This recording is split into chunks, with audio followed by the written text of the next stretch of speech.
Hello there, Rachel Lancaster here. I'm the founder of Magnificent Midlife and the Facebook page Magnificent Midlife, and the Flock, which is our private Facebook group, and also the Magnificent Midlife Members Club. And I don't usually look like this. You may have seen me on video before, either one of my pre-recorded videos or one of my lives. I don't usually look like this. The only thing that is how I normally look is that I'm wearing red because this is my brand colour and I love to wear red. Well, I am at the moment doing a little series of vlogs, and I thought I would just make an overall video to explain what has happened to me recently and why I've been trying to share it, certainly with my community and eventually with the wider world. But so I was on holiday last week, and I had a freak split-second accident where I slipped on a wet changing room floor, which happened to be marble. I think I went down and into a corner of the wall, which is why I sliced open my eyebrow here, and I also got a split lip. I got another stitch here, so I've got 14 stitches in all. It hasn't been very painful. There was a lot of blood to start with. The most shocking thing for me was seeing other people and the way they looked at me just shortly after this happened. It was in the changing rooms. I did have my my cozy on, fortunately, so I wasn't butt naked when it happened. But I was wet, and then I very quickly got very cold. So the hotel staff were lovely. I was taken to hospital. There's nothing quite like being in an operating theatre and you don't speak a word of the local language.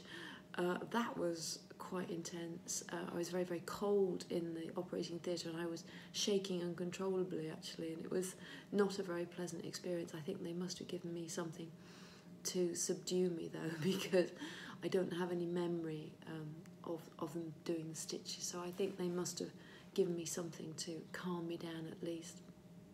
And they very kindly brought in a big heater and had that directed on me too. So a few of the things that I've been thinking about, whenever something like this happens to me, I try and think about what can I learn from this, you know.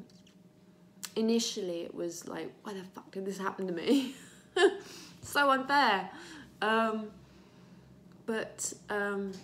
know, there's no reason for these things, is there? I mean, I could have lost an eye. I could have had, you know, acid thrown over me. I could have had scalding water thrown over my face. Nobody deserves these things. And I quickly realised that going down that route of, you know, well, if everything happens for a reason, which is often my viewpoint in terms of my perspective on life, I do think that, you know, things do happen for a reason. And so I then sort of started going down this rabbit warren as to, you know, why did this happen to me? What lesson is the universe or whoever, you know, trying to teach me? And then, you know, it was pointed out to me that, you know, these things happen, the freak accidents happen, and, you know, nobody's to blame, and you're not trying to be taught something by, you know, any greater power or whatever it might be, or fate or whatever it is. Sometimes these things just happen. So then when I sort of parked that line of thinking that was getting me absolutely nowhere, I then, you know, have been trying to think, okay, well, so what can I learn from this? What can I take? How can I turn something which is innately negative into something positive? And there's a few things that have come out. First of all, I'm very grateful. As I said, I didn't lose an eye. I didn't break anything. I probably will have some permanent scarring. This is a very deep gash, and here as well. But, you know, they're just scars, and time will make them fade. We'll have to wait and see what happens. But you know, it could be a lot worse, couldn't it? So I'm grateful for that. I don't have, you know, a life-threatening illness. I'm not ill. My loved ones are all okay. So I'm grateful. This could have been a lot worse. The second thing I've been thinking about is that I probably, I'm not sure there was anything I could have done to stop this, but possibly in the minute that it happened, I could have been slightly more mindful. I was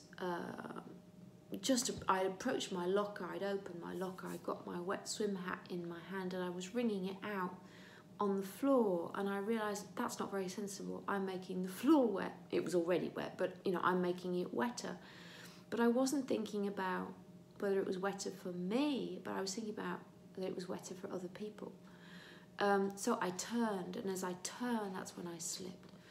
So perhaps if I just slowed it down and just approached the locker mindfully and been a bit aware of where my feet were, I think I'd probably been lulled into a bit of a false sense of security, because outside the changing rooms there were lots of mats, so I'd been at a wooden floor, so I'd been able to walk around perfectly happily. And I didn't make that mental adjustment as I came into the changing room and as I saw a wet floor. And perhaps if I had been mindful in that moment, I might have, that might not have happened. So in future, I will be very mindful on any wet floors, because, you know, I'm feeling vulnerable now. I'm feeling unsteady on my feet. It is less than a week since it happened. It was last Wednesday and it's now Monday. Yeah, mindfulness, I think, is key. And it's interesting because whenever my mum has a problem, or my husband, or any of us really, if we have an accident, there is often a degree of lack of mindfulness there that exacerbates possibly a situation that's going to happen anyway, but that if we were more mindful about how we were behaving, how we were moving in the moment, it might reduce the consequences. So what else?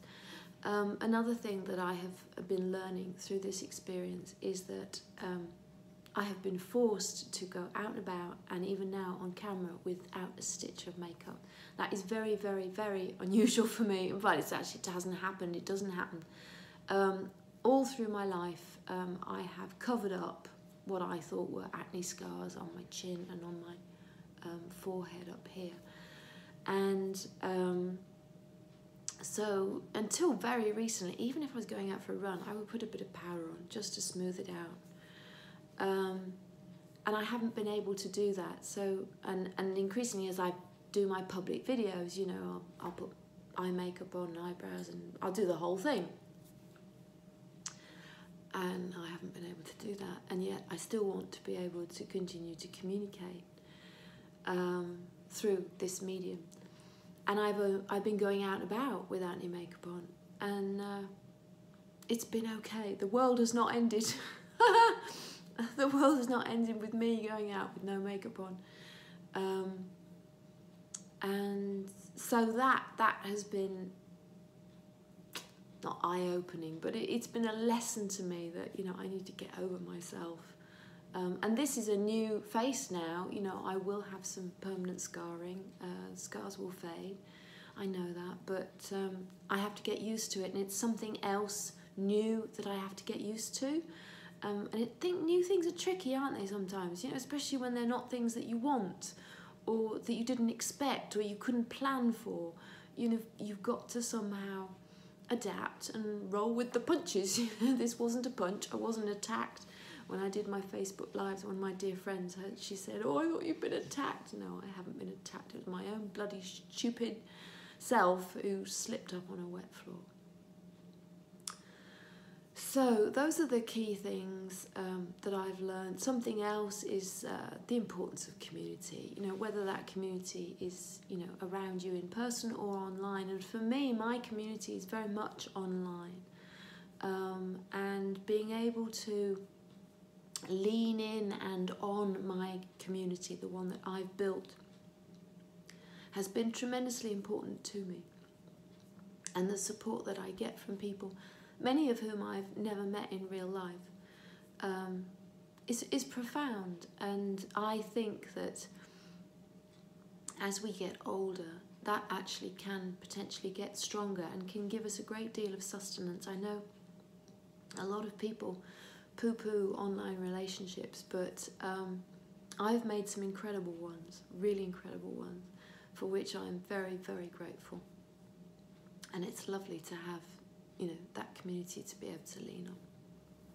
So today is, as I said, it's day 5, and I wanted to do this little video before I have the stitches taken out, because I wanted you to be able to see. Oh, the other thing, that's it, the other thing that I've been forgot to mention is that, you know, we have this view of what's on social media, don't we? And while I was in Turkey, even after this had happened, I was still posting nice pictures on Instagram, and we even did some B-roll, some filler material for some videos that I'm planning on doing. So there was lots of shots of me, this side of my face, or the back of my head, or walking away romantically into the distance, whatever it might be. But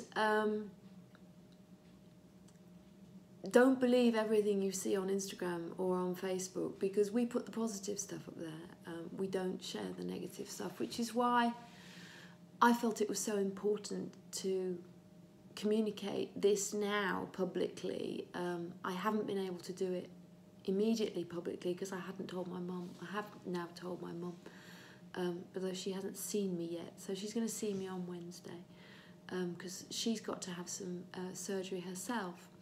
And she's been very, very nervous and self-conscious about that. And hopefully one good thing might be that, you know, she sees me and sees this, you know, what she has to have done, which is a carcinoma on her nose, and quite a small little spot, hopefully, won't seem quite so bad as perhaps she thought it was, or maybe she'll be distracted by thinking about me instead. So that's another thing.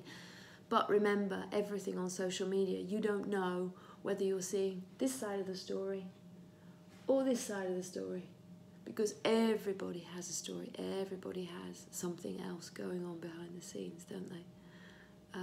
Yeah, none of us lives in a champagne and roses perfect world. It just doesn't exist.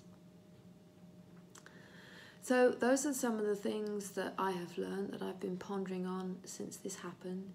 I'm very shortly going to go and have my stitches out, which is why I'm doing this little video this morning. I'm nervous about having the stitches out, because then I'll really be able to see the full extent of the damage that I managed to do. And I know the scars will fade, and people have given me all sorts of recommendations for what to use on the scars to help them fade. But my husband, bless him, he says, you know, wear your scars with pride. It's a bit like wrinkles, isn't it? Wrinkles is... I love my wrinkles. And wrinkles are the map of our life. I don't ever want to lose my wrinkles or change them. I think there is great beauty in wrinkles, actually, personally speaking. Quite whether I'll be able to love my scars or not, because it's going to be a constant reminder of that moment in the changing room and everything that happened as a result. But, you know, hopefully one day I will, and I'll be able to say, yeah, I survived that, and it wasn't half as bad as I thought it was at the time, and it made me stronger, and it made me more able to accept other stuff, and it also certainly has increased my sensitivity towards older people who are frightened of falling. And I am now even more convinced that if we could all just learn how to fall well, okay, on this situation it was a split-second freak accident. I don't think falling well or being mindful or having better balance or anything would have helped me in that moment, to be honest. But I think, you know, being mindful, working on our balance, not letting fear of falling stop us from moving more, which is what we all need, is key, really. But, you know, I am very sensitive towards people who are frightened of falling. But again, we need to remember that the statistics are that the more frightened we are of falling, the more likely we are to fall. And that's only going to get worse as we get older, isn't it? So I think there's a lot of work to be done, spreading the word about the importance of working on our balance, of remaining active, and possibly of learning to fall well. I fell earlier in the year when I was running. I ran over a tree root and fell, and I got scars down my arm to prove it. So I do tend to knock myself about a little bit. But coming back from that was also, you know, it was a bit nerve-wracking to begin with, but, you know, I've gone out and I've gone running again. I haven't been running back on that specific track yet, but I will do. It's a bit wet at the moment, not very nice. But it's important not to let these things stop us. And it's just a case, really, of you've got to get back up and get back on the horse and go off again, haven't you, really? Not much choice in the matter, but I don't want us to restrict our lives because of fear. It's very, very important that we feel the fear and do it anyway, you know. Not silly fear. I mean, there's some fear is good and it keeps us safe, but not the fear that is preventing us from keeping ourselves active as we age and getting the exercise we need. So those are the main things that I want to communicate today. This is day 5 since my accident, and if you've watched this far, thank you very much for doing that. And hopefully I will be making this public soon, as soon as my mum has seen me. But thanks very much for watching. Thanks for being part of my community. And if you want to have, you know, access to a wonderful community that is there to cheer you on, but also to be a shoulder for you to lean on, then do come and check out the Magnificent Midlife Members Club. It's a wonderful, wonderful place to be. All right, thanks for watching, and I'll let you know how I get on. Bye for now.